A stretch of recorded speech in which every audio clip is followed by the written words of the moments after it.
I'm Ben, and I am a recovering bulimic and compulsive overeater. And I weigh and measure 3 meals a day off the gray sheet, and I write them down, commit them to a sponsor, another qualified gray sheeter, and I don't eat in between meals no matter what. It is without a doubt the most important thing. I just got onto the meeting, and it's really important for me to talk to the 4 people who identified as counting their days, and anybody who didn't, because they just didn't. Fabulous. Glad you're here. Glad everybody's here. The 4 people that identified, particularly glad you're here. Another one of our celebrants today was with me in New York City when I was trying to get this 26 years ago. I think I went to my first Gray Sheet meeting in 1991, and my abstinence date is yesterday, 1996. So it was off and on, trying to do it my way, trying to figure it out, trying to maneuver, trying to surrender, trying to fight, trying to,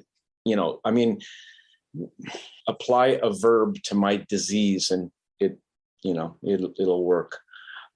I was in Alcoholics Anonymous since 1987. I haven't had a drink or a drug since then. And I was about 6 years, well, it was 4 years sober. And I raised my hand and said, I'm working the steps. I have a sponsee, I have a sponsor, and I still want to kill myself.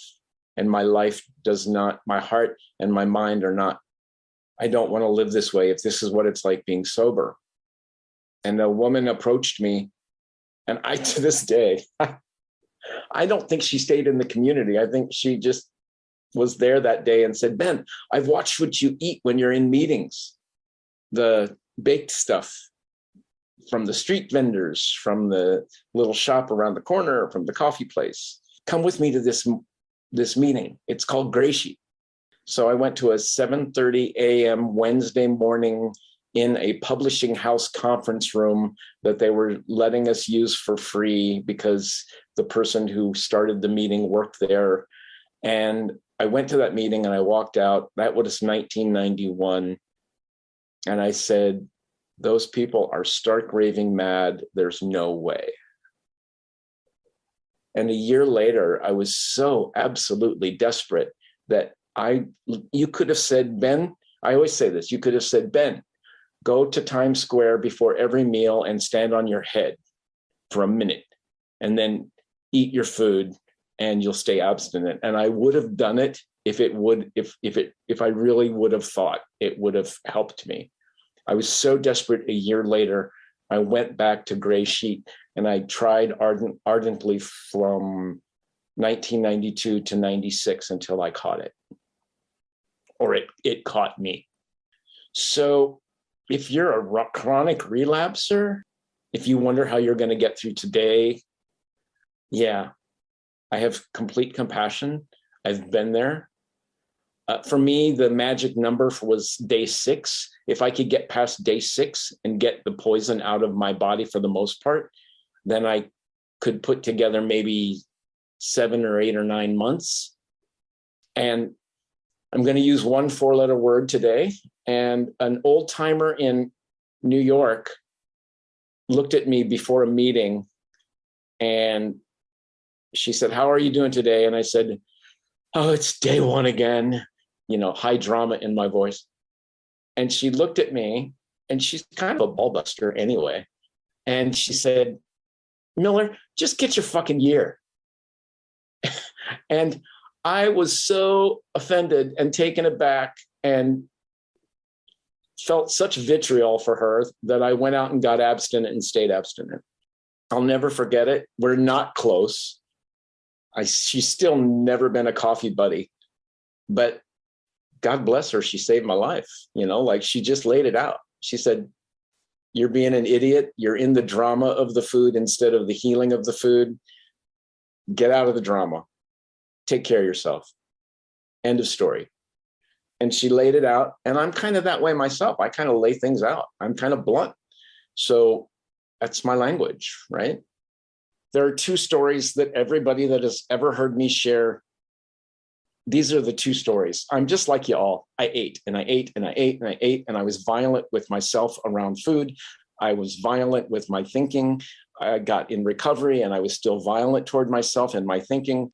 I'm violent about myself. There's a grain of frustration and psychic and spiritual pain that I thank God for a day at a time. That's all I can say. I got a little bit of a smile on my face today, so it must not be running the show. When I got abstinent, I could not figure out how to wash my dishes.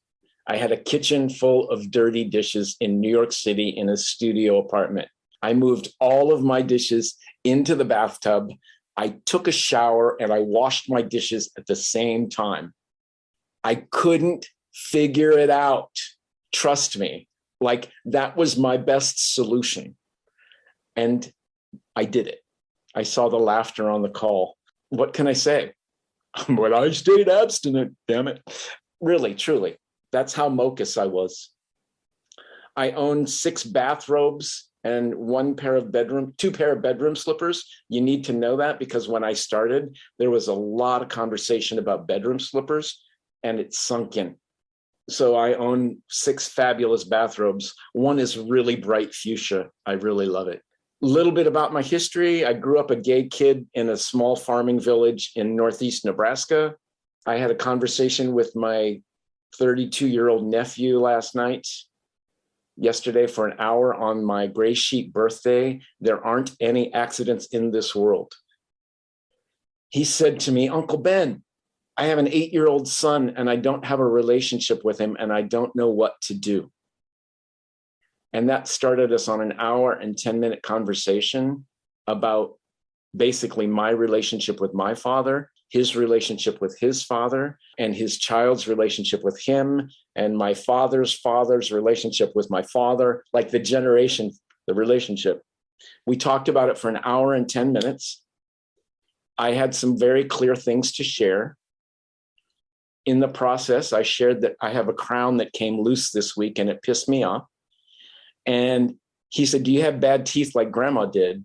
And I said, no, I'm a drug addict and an alcoholic in recovery, and I ruined my gums. And I didn't go into the bulimia thing, but I ruined my gums and hurt my teeth because of bulimia. I didn't go into the whole, I'm recovering bulimic, blah, blah, blah. I just used alcoholic and drug addict as a catch-all. And he said, that is an amazing thing. That's not even a part of Uncle Ben that I know.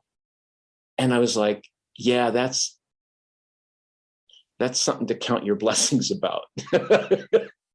So that explains sort of my dad and my relationship.